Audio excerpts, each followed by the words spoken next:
제가 좀 무리를 해가지고 몸살 감기가 와서 편도가 너무 많이 부었습니다. 그래서 이 솔 이상의 음이 올라가지를 않아요. 그래서 목소리가 이렇습니다. 좀 오늘 설교를 들으시는데 많이 좀 불편하실 것 같습니다. 양해해 주시고, 근데 또 이런 날 더 귀를 기울이시더라고요. 제가 여러분들의 호응을 원하고 있습니다. 귀 기울여서 말씀을 잘 들으시고 또 은혜가 충만하시기를 축복합니다. 예, 세상에도 보면은 우리는 이제 봉인이라 그러죠. 예, 아무나 어떤 편지 봉투를 그렇게 개봉시킬 수 없습니다. 당사자만 그것을 개봉해야 되고, 그렇지 않으면 불법이죠. 불법이 됩니다. 그걸 우리는 봉인, 봉인은 여러 군데 있습니다. 편지에도 있고 어떤 문서에도 있을 수가 있고, 또 하다못해 우리가 집에서 쓰는 이 계량기들에게도 봉인이 있어요. 계량기 기계를 갖다가 달고는 거기에 철사로 묶고 그 다음에 납을 딱 해서 집게로 꽉 집어갖고 고정을 시켜 놓으면 그거를 끊거나 아니면 파괴하거나 또 풀어버리면 그 법을 어기는 이런 상황이 되는 거죠. 그래서 봉인은 아무나 열 수가 없는 겁니다. 근데 오늘 성경에는 봉인이라고 하는 말을 인봉으로 그렇게 말하고 있습니다. 예, 인봉은 그 봉인과는 조금 다른 문제로 이제 문서와 관계되어져 있는 그런 내용이라고도 볼 수 있겠습니다. 자, 1절 말씀을 보면 내가 보매 보좌에 앉으신 이의 오른손에 두루마리가 있으니, 이 두루마리는 하나님이 주신 계시의 책이죠. 두루마리가 있으니 안팎으로 썼고 앞뒤로 써져 있다 그런 얘기죠. 7인으로 봉하였더라. 그러니까 하나의 문서를 7인으로 봉한 게 아니고 문서 자체가 7개가 있는 겁니다. 편지 자체가 7개가 있는데 그 7개의 첫 번째, 두 번째, 세 번째 하면서 7번째까지 그렇게 쭉 하나하나를 전부 봉인시켰다라고 말씀해 주고 있죠. 또 봄에 힘있는 천사가 큰 음성으로 외치기를 누가 그 두루마리를 펴며 그 인을 떼기에 합당하냐 하나 물어본 거지요. 그 두루마리의 봉인을 떼서 그거를 누가 읽을 수 있겠느냐, 그걸 누가 알려줄 수 있겠느냐, 그렇게 그런 사람이 누구냐, 합당하냐, 누가 합당하냐 했을 때 하늘 위에나 땅 위에나 땅 아래에 능히 그 두루마리를 펴거나 보거나 할 자가 없더라. 그래서 요한은 울었다고 기록하고 있고, 하지만 울지 말라는 것이죠. 장로 중에 한 사람이 내게 말하되, 이 장로 중에 한 사람은 24장로 중에 하나죠. 울지 말라. 유대 지파 사자 다윗의 뿌리가 이겼으니 그 두루마리와 그 7인을 떼시리라 하더라. 아멘. 결국 책에 인봉, 이 봉인을 떼실 자가 누구냐? 유대 지파의 사자 다윗의 뿌리. 그것을 뒤에서는 6절서부터는 어린 양으로 그렇게 표현하고 있습니다. 어린 양이 이 봉인을 떼신다 라고 말씀을 해주고 있습니다. 그래서 7인으로 이 봉해진 이 비밀의 책이 6장의 말씀부터 하나하나 그 봉인이 떼어지고 그 말씀이 소개되어지는 내용을 말씀해 주시죠. 그래서 6장 1절 같은 경우에도 내가 보매 어린 양이 7인 중에 하나를 떼심에 하면서 그 인을 떼었을 때에 드러나는 내용들에 대한 말씀이 2절에 6장 1절 중반에서 2절에 기록되고 둘째 인을 떼실 때에 3절에서 4절, 셋째 인을 떼실 때에 5절에서 6절 하면서 넷째, 다섯째, 여섯째 하고 7째 인으로 넘어가는 그 내용이 조금 더 많은 말씀을 해 주신 이후에 나타내는 것을 우리가 보게 됩니다. 안팎으로 기록이 되고 7인으로 봉해진 이 비밀의 책이 보좌에 앉으신 이의 오른손에 들려졌다고 합니다. 이 내용은 어떤 의미를 말씀하고 있는가? 오늘은 그 말씀을 생각해 보면서 말씀을 이제 마무리하려고 합니다. 안팎으로 기록되어진 이 책, 오늘 우리 성경처럼 앞뒤로 써져 있는 거죠. 안팎이라고 하는 것은 또 7인으로 봉해진 이 비밀의 책이 보좌에 앉으신 이의 오른손에 들려졌다라고 하는 것은 이 책이 그 내용 자체는 하나님의 섭리 안에서 되어질 일들이다라는 겁니다.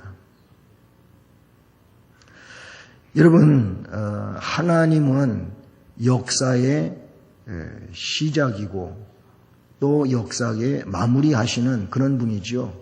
그걸 우리는 이미 앞에서 영원이라는 말씀 안에서 생각해 봤어요. 하나님은 영원하신 분이에요. 영원 전부터 영원까지 모든 것을 주관하시는 하나님이시죠. 바로 그 하나님은 역사를 주관하시는 분입니다. 세상 역사가 훌륭한 어떤 정치가에 의해서 아니면 또 대단한 그 무력적 힘을 가지고 있는 장군에 의해서 엎치락뒤치락 이렇게도 되고 저렇게 되는 것 같지만 그러나 그렇지 않습니다. 하나님은 잠언의 말씀에서 보면은 어떤 때에는 악한 자를 들어서 그 시대를 이끌게도 하신다고 말씀하고 있어요. 왜 그러냐면 그 시대가 악하니까 악한 자를 세워서 통치하게 하는 이런 하나님의 섭리하심도 성경에서 말씀해 주시잖아요. 어쨌든 이 기록대 7인으로 봉해져 가지고 그것이 그 책이 보좌에 앉으신 그분의 오른손에 들려져 있다고 하는 이 내용은 이 되어질 일들이 하나님의 섭리 안에서 되어질 일이다. 그렇게 말씀해 주고 있는 것입니다. 하나님께서는 이 책을 오른손에 들고 계십니다. 이것은 그 책의 권위를 분명하게 해주는 의미인 겁니다. 왼손에 들고 계신다 이렇게도 될 일이겠지만은 그러나 성경은 이 오른손, 오른쪽 또 오른팔 이런 거를 말할 때에는 전부 권위 또 힘 그리고 능력 이런 것들을 말씀할 때에 오른쪽, 오른손, 오른팔 이런 내용으로 말씀해 주고 있어요. 그러니 오른손에 이 책을 들고 계신다고 하는 내용도 이 책의 권위가 어떤 내용인가, 그 권위는 정말 대단한 권위 아래 있는 책이라고 하는 것을 말씀해 주고 있는 것이죠. 그리고 그 권위에 대하여 이야기할 때 하나님께서 이 책이 펼쳐지도록 하기까지는 그 어떤 누구도 이 내용을 알 수도 없고 펼 수도 없다고 하는 거예요. 하나님이 이 책을 개봉하게 그렇게 하기까지는 누구도 펼 수가 없고 또한 펴지 못하니까 알 수도 없는 내용이 되지 않겠습니까? 그것을 이 말씀에는 7인으로 봉해줬다고 하고 있고 각 부분마다 고유의 인이 찍혀져서 그것을 봉해놓고 있다고 말씀하고 있습니다. 이 7 부분은 개봉이 한꺼번에 되어지지를 않습니다. 첫째 거에서부터 7번째까지 그냥 한꺼번에 7가지가 다 개봉되어져 가지고 그렇게 동시에 알려주는 내용으로 나타나고 있지를 않습니다. 그냥 첫째 인봉에서부터 차례차례 섭리의 한 장면이 다음 장면으로 이어지는 것처럼 우리가 6장의 말씀들 첫째 인에서부터 둘째, 셋째 나가면서 이런 내용들을 보게 되면 그 부분을 분명하게 알 수가 있습니다.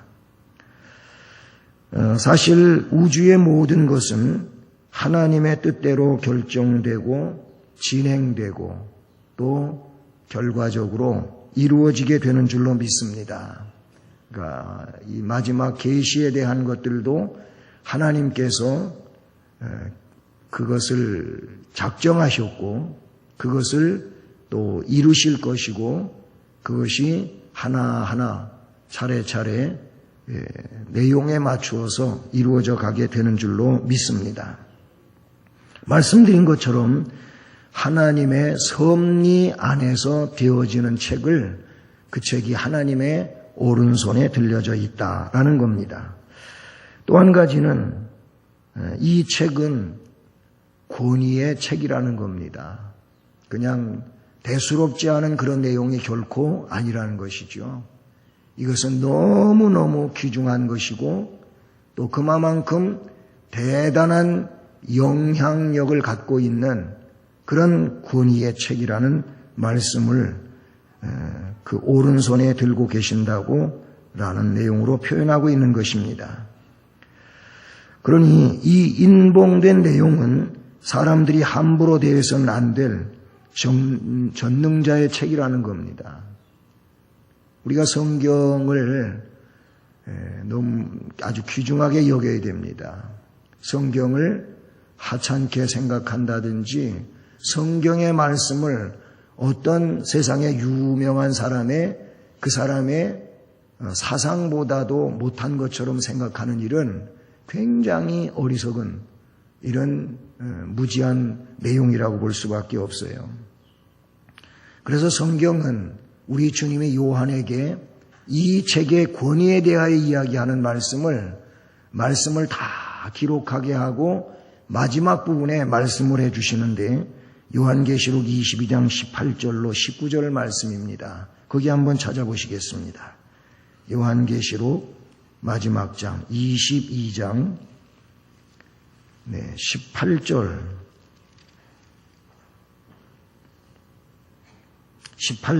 19절 두 절 말씀인데 같이 읽어봅니다. 시작. 내가 이 두루마리의 예언의 말씀을 듣는 모든 사람에게 증언하노니 만일 누구든지 이것들 외에 더하면 하나님이 이 두루마리에 기록된 재앙들을 그에게 더하실 것이요 만일 누구든지 이 두루마리의 예언의 말씀에서 제하여 버리면 하나님이 이 두루마리에 기록된 생명나무와 및 거룩한 성에 참여함을 제하여 버리시리라. 아멘. 이 말씀에서 이 책의 내용의 권위 있음을 분명하게 해주고 있습니다. 자, 기록된 말씀의 내용대로 그대로 보면은요, 이 두루마리의 예언의 말씀을 듣는 모든 사람에게 증언하는데 만일 누구든지 이것들 외에 더하면 말씀에 기록된 내용에다가 자꾸 내 생각을, 내 사상을, 내 어떤 감정을 그런 것들을 보태는 거예요. 그것으로서 그냥 진리 자체로 삼지 않고 자꾸 플러스 시킨다 이거예요. 세상에 이미 이런 사람들이 많이 나왔잖아요. 그런데 성경을 전통으로 믿고 있는 이런 하나님의 백성들이나 교회에서는 이런 사상을 가지고 성경에 자꾸 다른 걸 보태는 일들을 이단이라고 규정하고 있습니다. 그러니까 성경의 진리에서 자꾸 다른 얘기를 보태갖고 말한단 말이에요. 결국 그게 뭐냐면 그의 사상이고 그의 경험이고 그런 거예요. 그러다 보니까 이단이 되는 겁니다. 잘못되는 거죠. 분명하게 말씀해 주셨어요. 이것들 외에 더하면 누구든지 그렇다는 거예요. 아무리 권위가 있는 사람이라 할지라도 이것들 외에 더하면 하나님이 이 두루마리에 기록된 재앙들을 그에게 더한다. 여러분, 이 성경책에 기록된 재앙들을 보면은 무시무시한 재앙들 아닙니까? 그런데 그런 재앙들을 기록된 말씀에다가 더 보태는 자들에게 그 재앙들을 임하게 하겠다는 겁니다. 굉장히 이게 겁나는 일이죠. 말씀을 바르게 말할 수 있고 그냥 거기서 멈출 수 있어야지 이거를 그 이상으로 이야기하는 이런 상황이 되면 이게 문제가 된다는 거예요.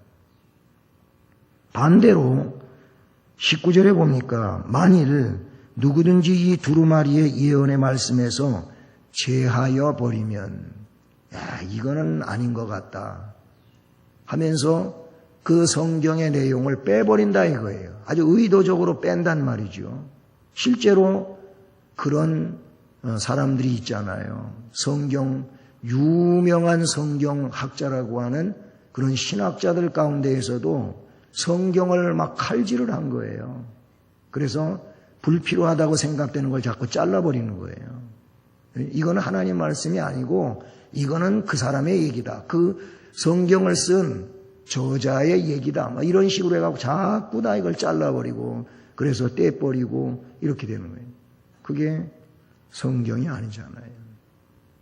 그 사람의 생각에 맞지 않는다고 하나님 말씀이 아니라고 생각하면서 그거를 부정하고 빼버리는 이런 일이 되면 안 된다는 것이죠. 그러면 이런 사람들은 생명나무, 거룩한 성 참여하는 일에서 제하여 버리겠다. 말씀을 제하여 버리고 빼버리는 자는 천국 못 간다는 얘기가 되는 겁니다. 이 말씀이. 굉장히 아주 엄격한 하나님의 말씀이라고 볼 수 있어요. 그래서 이 성경책 자체가 권위 있는 책입니다. 이 권위 있는 책이 우리는 이 권위를 인정하고 이 권위를 따르는 자가 되어야 할 줄로 믿습니다. 또 한 가지는 이 책은 인간의 지식으로는 깨달을 수 없는 책이다. 예? 인간의 지식을 가지고 이것을 깨닫는 일은 허용을 안 하신 거예요. 이걸 우리가 알아야 돼요. 공부를 아무리 문학 공부를 아니면은 또 다른 어떤 공부를 많이 해가지고 정말로 박식한 사람이 됐다. 그래서 그 사람은 성경을 잘 알 수 있느냐? 아니에요. 그렇다 할지라도 성경은 그 사람이 성경을 아는 게 아니라는 거예요. 인간의 학문, 인간의 지식, 인간의 경험을 가지고 성경을 말할 수 있지는 않습니다. 그것을 오늘 말씀에서 어떻게 말씀해 주십니까? 말씀의 자체에서도 그거를 이 두루마리를 펴거나 보거나 할 자가 없다 그랬어요.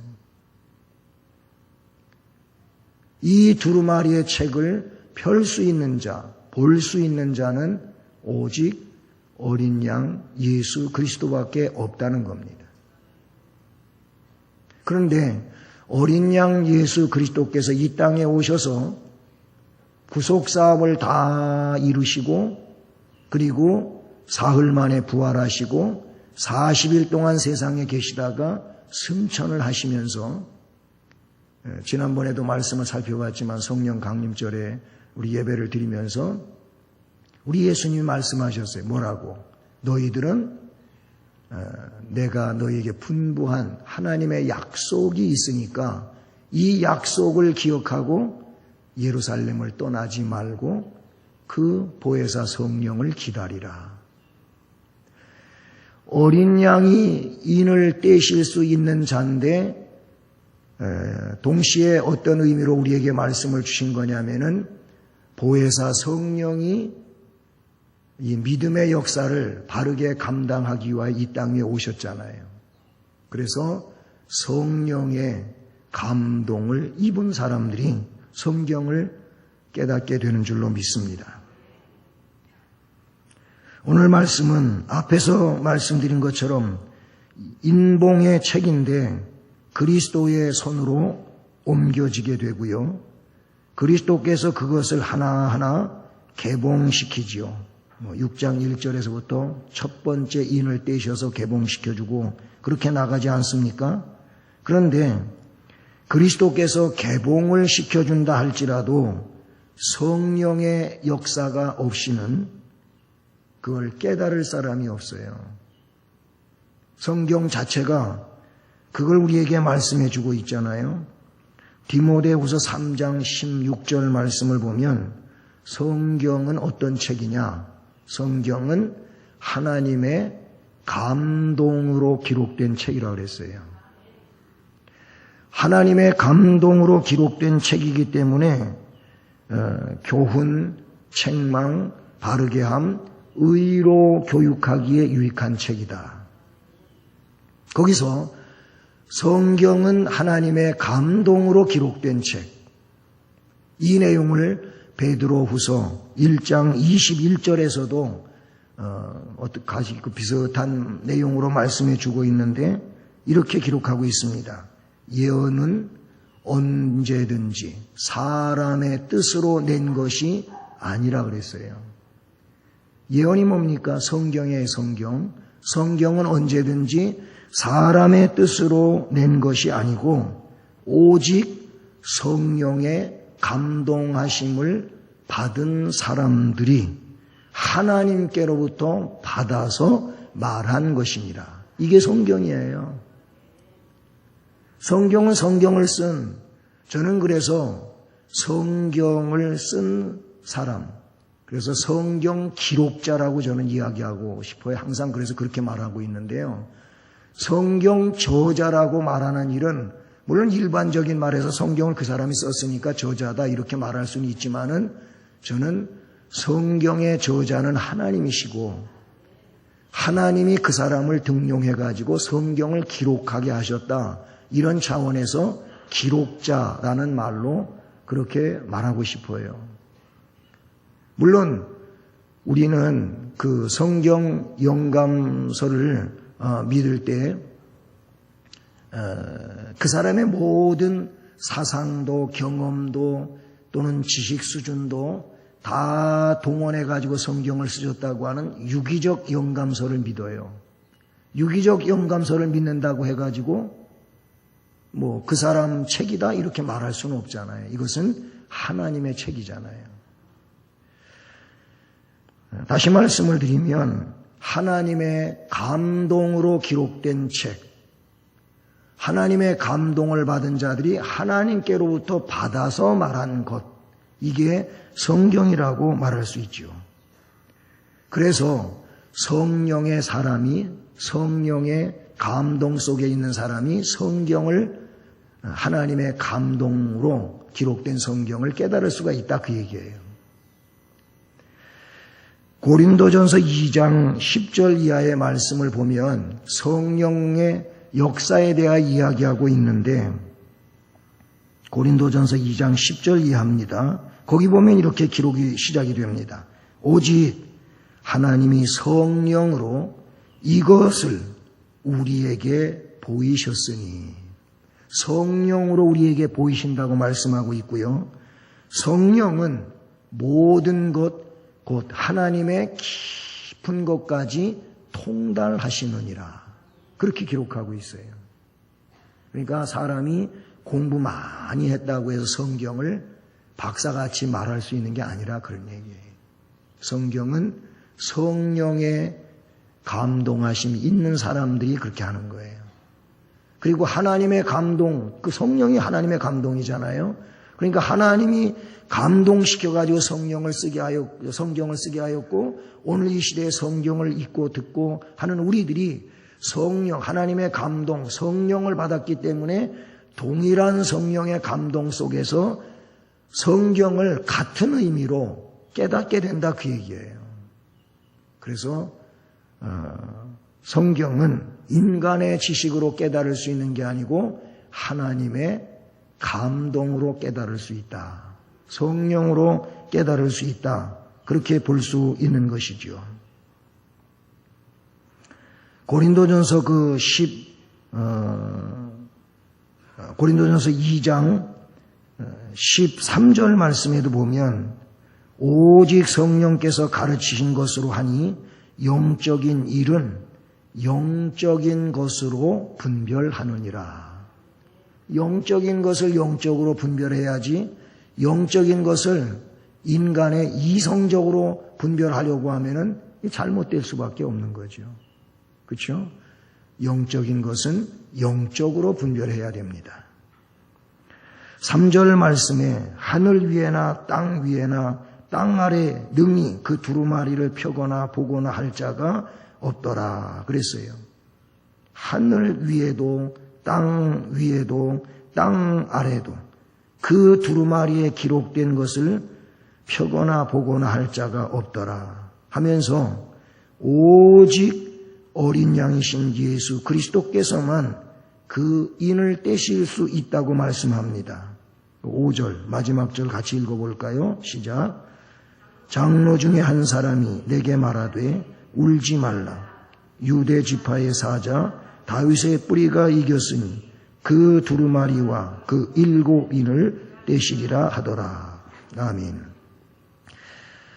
여기 유대 지파 사자 다윗의 뿌리가 이겼고 그 두루마리와 7인을 이제 떼신다라고 말하는 것은 이 유대 지파의 사자 다윗의 뿌리는 예수 그리스도를 나타내 주시는 말씀인 것이죠. 그래서 이 인봉을 떼실 분은 오직 예수 그리스도이신 겁니다. 다음 시간에 살펴볼 내용이지만 그 5장 9절 말씀 한번 보실까요? 9절 같이 읽어봅니다. 시작. 그들이 새 노래를 불러 이르되 두루마리를 가지시고 그 인봉을 떼기에 합당하시도다. 일찍이 죽임을 당하사 각 족속과 방언과 백성과 나라 가운데서 사람들을 피로 사서 하나님께 드리시고. 아멘. 그 말씀에 더 구체적으로 기록되어 나오는데 두루마리를 가지시고 그 인봉을 떼기에 합당하신 분, 그분이 누구라고요? 어린 양이라는 거예요. 어린 양. 그래서 6절에서도 어린 양이라고 말하고 있고요. 7절에서도 어린 양이라고 말씀하고 있고 8절에서도 어린 양이라고 말하고 있고 6장 1절에 가서도 어린 양이 7인 중에 하나를 떼시는데 어린 양이 인을 떼시는 거예요. 어린 양 외에는 이 인을 떼고 그 책의 내용을 공개하고 알려주실 분이 없다는 것을 말씀합니다. 다윗의 뿌리, 유대 지파의 사자, 이것은 창세기 49장 9절 말씀에 나타나고 있는 거예요. 창세기 49장 9절에 야곱의 네 번째 아들인 유다에 대하여 말씀해 주고 있는데 거기에 이렇게 기록합니다. 유다는 사자 새끼로다. 내 아들아 너는 움킨 것을 찢고 올라갔도다. 그가 엎드리고 웅크름이 수사자 같고 암사자 같으니 누가 그를 범할 수 있으랴. 거기 유다에 대하여 이야기할 때 너는 사자 새끼다. 이런 표현을 쓰고 있어요. 그건 물론 짐승으로서의 사자를 나타내는 의미도 없지 않아 있지만 그러나 그 안에서 더 영적인 의미를 담고 있는 내용인데 이사야 말씀에서는 유대 지파의 사자 다윗의 뿌리 이렇게 표현되어지고 있다는 겁니다.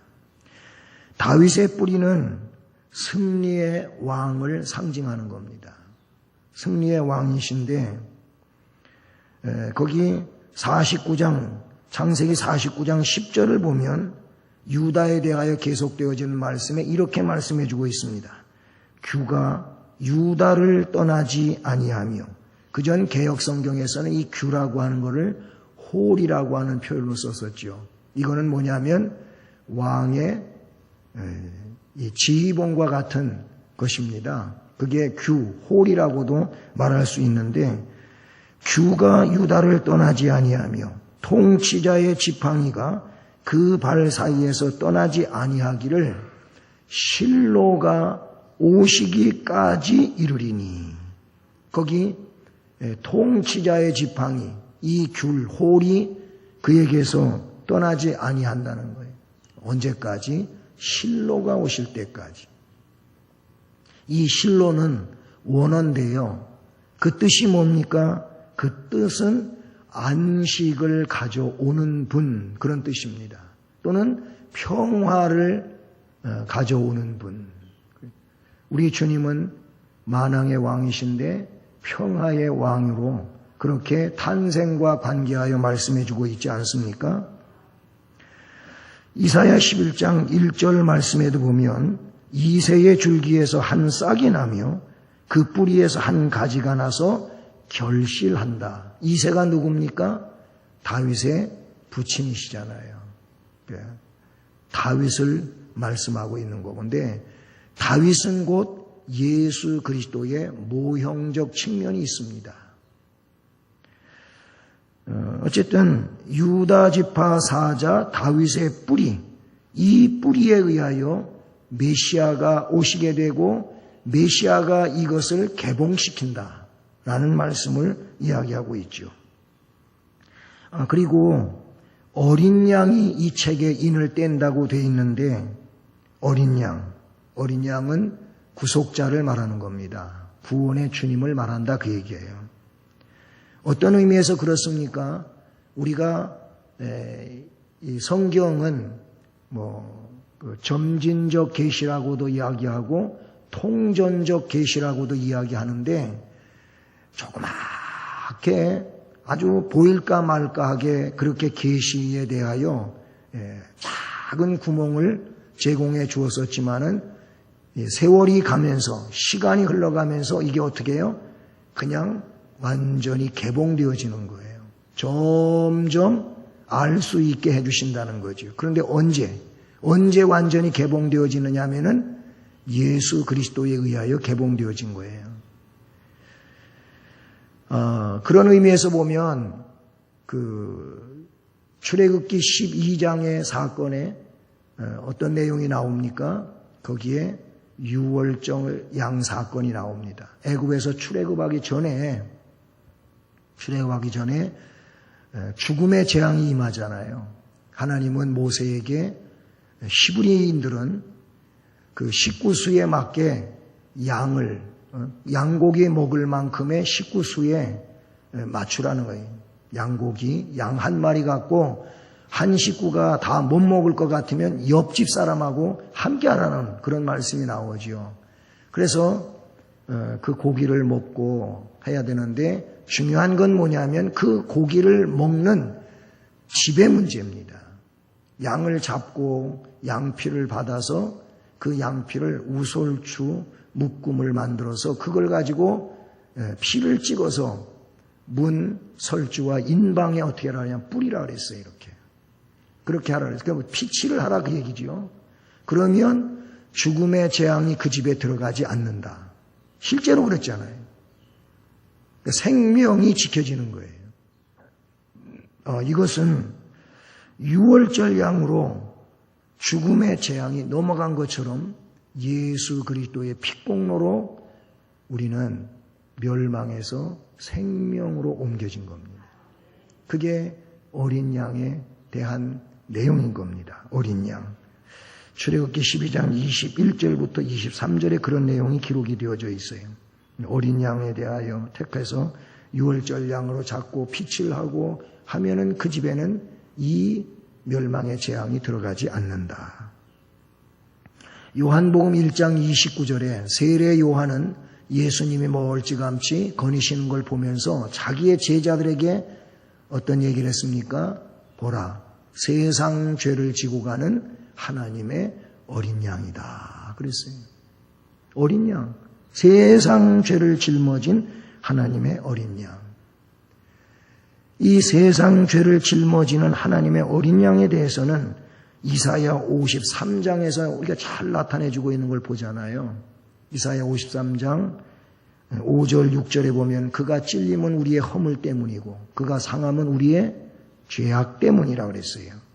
그가 징계를 받음으로 우리는 평화를 누리고 그가 채찍에 맞음으로 우리는 나음을 입었다. 우리는 그릇된 길을 갈 수밖에 없는 연약한 존재이지만 여호와께서는 우리 모두의 죄악을 그에게 담당시키셨다. 그렇게 말씀하고 있습니다. 이사야 53장 11절에서도 나의 의로운 종이 자기 지식으로 많은 사람을 의롭게 하며 또 그들의 죄악을 담당하리로다.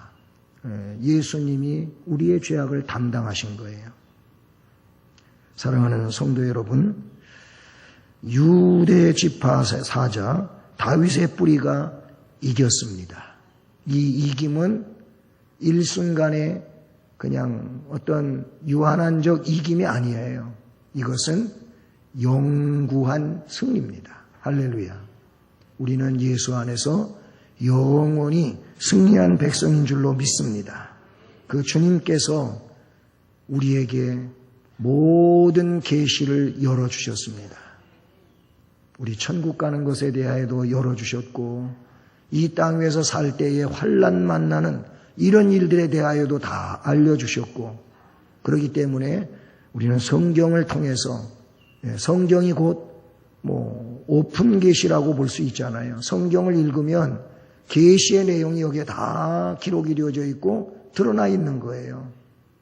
그러니까 성경도 안 보고 괜히 엉뚱한 이야기 들어가면서 계시를 잘 아는 것처럼 이야기하지 말고 성경을 읽으면서 성경의 내용을 통해서 우리에게 성령의 깨달음을 통하여 알므로 이 말씀이 중심이 된 삶을 살아가는 이런 은혜자들이 되기를 주님의 이름으로 축복합니다.